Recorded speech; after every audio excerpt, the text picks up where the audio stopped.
প্রত্যেকটা আত্মা আল্লাহর কাছে সংরক্ষিত থাকে। প্রতিটা রুহু, প্রতিটা মানুষ মালাকুল মাউতকে দেখতে পায়। আপনিও দেখবেন, আমিও দেখব। মুমিনদের কাছে এসে মালাকুল মাউত একজন যুবকের বেশে সাদা ধবধবে জুব্বা পরে সুগন্ধি মেখে মুমূর্ষু ব্যক্তির শিয়রে বসে বলে, ইয়া আইয়াতুহান নাফসুল মুতমাইন্নাহ, হে প্রশান্ত আত্মা, উখরুজি ইলা মাগফিরাতুল্লাহি ওয়া রিদওয়ানি, আল্লাহর ক্ষমা আর দয়ার দিকে বের হয়ে আসো। বলা মাত্রই মুমিনের আত্মাটা স্মুথলি বের হয়ে আসে। কাফান মিন আকফানিল জান্নাহ, হানুত মিন হানুতিল জান্নাহ, জান্নাত থেকে আনা সুগন্ধি কাফনের মধ্যে পেঁচিয়ে তিনি রূহটাকে নিয়ে ইল্লিনে চলে যায়। সরাসরি দেখে মালাকুল মাউতকে।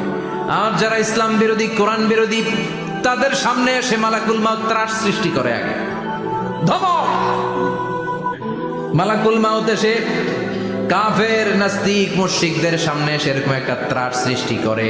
ভয়